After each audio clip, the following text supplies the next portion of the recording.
Side proposition is supporting a world where your life dedication is just going to be deemed irrelevant the moment that you grow old. On their side of the house, elderly are going to be forced to work to their bones and not given any help at all. Two things we want to prove to in this debate. First, on why old people also deserve pensions. On second, on why current status quo support for people with disability is sufficient in and of itself. I want to clarify to you that the burden of opposition in this debate is to not tell you that all disabled people do not deserve this kind of like pension, but is to prove to you that other demographic also deserve this kind of like pension. For example, onto my counter setup then first. On who are these people who are accepting this promotion in status quo? We tell you that A, this is the people who have already exceeded a certain age limit to be considered elderly, and B, people who have worked over a certain time in a certain area of like the work field, for example, those people who have already contributed a lot of time in their life for this cause. Onto my responses then. First, I want to respond to you on the proposition case regarding how it is why only these disabled people demographic are the one that is deserving because government are not trying to help. First, respond that when they tell you that this kind of like work-induced injury which actually going to resolve in like this kind of like disability is going to be and is supposed to be this kind of like state obligation. For example, we try to tell you that this is not the state obligation, this is the obligation of the employer. When you as an employer, you employ someone to actually work in this kind of like dangerous situation, for example, and if this kind of like incident does actually happen at the end of the day, it is your responsibility as an employer to actually cater towards this kind of like people works injury, right? For example, it is your responsibility to cater to them via healthcare, for example, or via this kind of like pension, for example. So it is not the responsibility of the government in and of itself. Second, we also try to tell you that the current government have already give enough social welfare system that is already existing in our status quo. This looks like, for example, free healthcare for people who from underprivileged background. Those kind of stuff, those kind of like social welfare system is enough of a safety net for this kind of like disabled people. Non-profit. There's also like a lot of non-profit organization who focus on this demographic that is also existing in our current status quo. Second, then, on how they tell you that this is, by putting this pension is going to like expanding the work field of the disabled people because it's going to incentivize this kind of like company to hire this kind of disabled people. I want to tell you that this is entirely wrong. Why? Because first, if anything that's going to happen is that it's going to hinder the company from actually accepting people who are from actually even trying to accepting disabled people, right? Because why? Because at the end of the day, this kind of like company are really profit oriented and they are actually really focusing towards actually accepting people who are actually able to become really productive at the end of the day, right? But it is already known as a fact that people who are disabled are going to be less productive than people who are actually able-bodied, for example, right? So there's really no incentive for this company, especially when they know for a fact that they no longer have this kind of like obligation to open this kind of like work field. Because why? Because A, there's already pension that is given by the government, so they don't really need this kind of like work. When they tell you that this kind of like disabled people already have this kind of pension, then you really just like erase the entire incentive of company actually opening this kind of like work field for disabled people. Onto my last response that on how they tell you that it is really depressing to live forever in the hospital and they really want to contribute in the actual work. When I want to tell you that even when this kind of like disability get to this extent to like where they have to get bedridden, it is really impossible for you to expand this kind of work field towards like people who does not even have the agency to contribute in this kind of like economy, for example, right? It's really impossible for you to actually help them to actually contribute in the like work field, for example, because it is simply impossible for them to even work.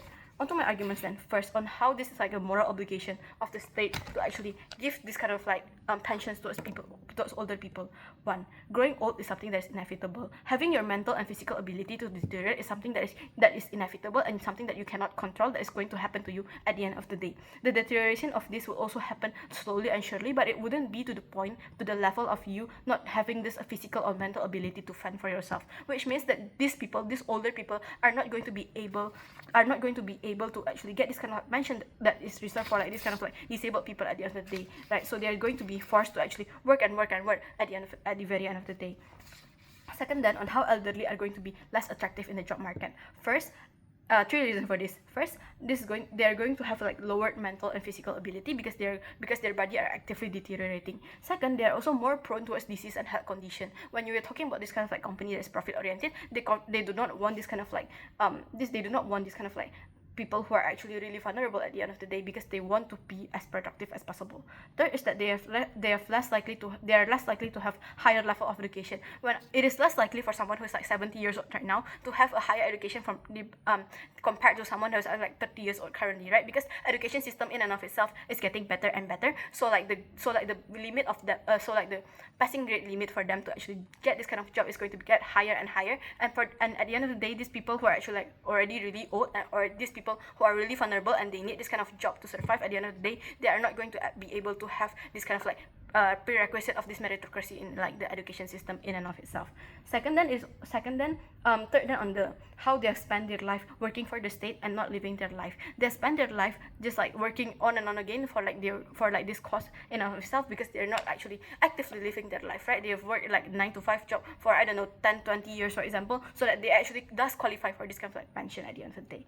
Fourth is that necessity doesn't stop with age. Even when you get older and older, even when you have like your children actually growing up and you don't need to cater towards your children anymore, you're still going to have this kind of like basic necessity, basic needs that you need to fulfill. For example, food, for example, housing, for example, those kind of stuff, right? You will constantly need something to actually prolong your life, for example, right? So you actually really need this kind of money. So you are going to be forced to actually keep working in this capitalistic society, especially when you already know for a fact that this capitalistic society is really, really harmful towards the elderly people.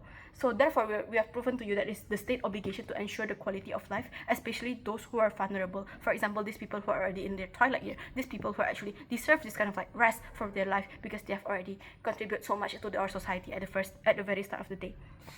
Second argument then on how current status quo has already enough safety net for advocate for people with disability. Or people with disability, right? When they tell you that people with work, there's already enough like non-profit that focuses on the advocacy of these people with disability, for example, right? There's already people who are actually spreading awareness, those people who are actually building new work for this kind of like disabled people, for example, right?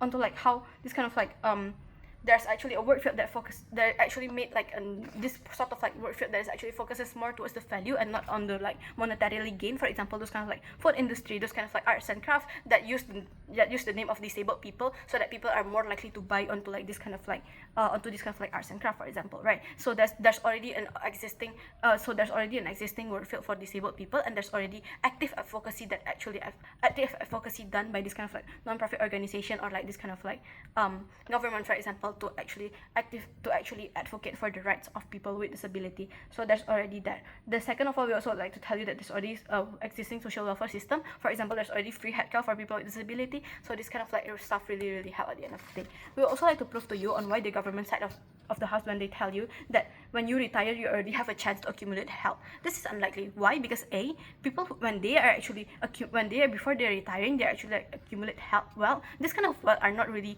going to be sufficient at the end of the day. Because why? Because when you're working, you also have a lot of different responsibility that you have to tend to. For example, you still have to raise your children, you still have to pay for their schools, you still have to pay for ABC, those kind of stuff, right? So at the end of the day, it's going to be really hard for them to actually have this chance to accumulate enough wealth for them to actually survive on their retirement year. Proud to oppose.